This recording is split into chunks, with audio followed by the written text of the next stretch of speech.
சரி, இந்த கோதுமை குருணையை எப்படி செய்கிறது டாக்டர்? நிறைய பேர் வந்து இப்போல்லாம் நீங்கள் அதை இதையும் சொல்லிடுறீங்க, ஆனால் வந்து எங்கள் எல்லாம் செய்ய முடியல அப்படின்னு சொல்லி வீட்டில் கம்ப்ளைண்ட் பண்ணுறாங்க அப்படின்னு சொல்லி சொல்கிறீங்க. இது ரொம்ப சிம்பிளுங்க. இந்த கோதுமை குருணை செய்கிறது சிம்பிளாக முதல்ல அந்த கோதுமை குருணையை நல்லா தண்ணியில் சோக் பண்ணி வச்சுக்கோங்க.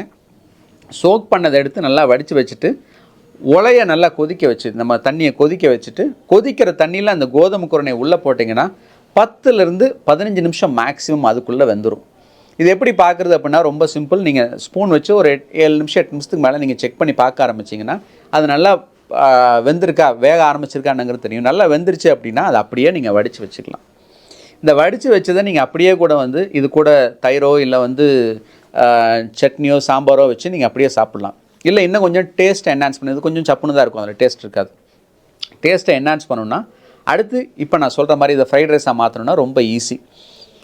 கொஞ்சம் வானிலை விட்டு அதில் வந்து கொஞ்சம் எண்ணெய் விட்டுருங்க. எண்ணெய் விட்டுட்டு அதில் கொஞ்சம் புரத சத்துக்காண்டி பட்டாணி அதே போல் நிலக்கடலை இதெல்லாம் போட்டு கொஞ்சம் லைட்டாக வறுத்துட்டு அதுக்கப்புறம் கொஞ்சம் ஃபைபர் ஆட் பண்ணுறதுக்காண்டி பீன்ஸு, கேரட்டு, கேப்சிகம் இந்த மாதிரி வெஜிடபிள்ஸ் என்னென்ன வேணுமோ எல்லாத்தையும் போட்டு நல்லா வந்து கொஞ்சம் ஃப்ரை பண்ணிடுங்க.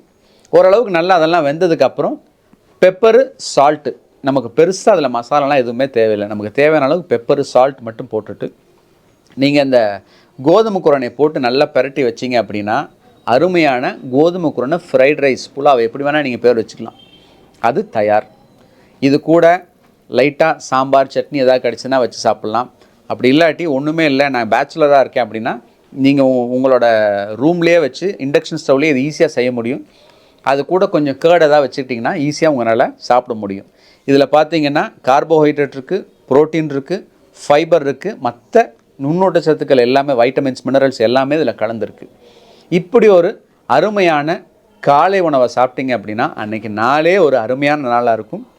அது இல்லாமல் நான் மேல் சொன்ன பெனிஃபிட்ஸ் மாதிரி உங்களுக்கு வெயிட் குறைக்கணும்னு நினைக்கிறவங்களுக்கு, சுகர் ஏறக்கூடாதுன்னு நினைக்கிறவங்க, அதே போல் மலச்சிக்கல் பிரச்சனை இருக்கவங்க, இது எல்லாத்துக்குமே இந்த மாதிரி ஒரு காலை உணவு நிச்சயமாக ஒரு பயனுள்ள காலை உணவாக இருக்கும். ஸோ ருசியான கோதுமை குருணை ஃப்ரைட் ரைஸ், உப்மா என்ன வேணால் பேர் வச்சுக்கலாம். அது நீங்கள் பார்த்துருப்பீங்கன்னு நினைக்கிறேன். நீங்களும் முயற்சி பண்ணி பாருங்கள். கண்டிப்பாக டேஸ்ட்டாக இருக்கும், ஹெல்த்தியாகவும் இருக்கும்.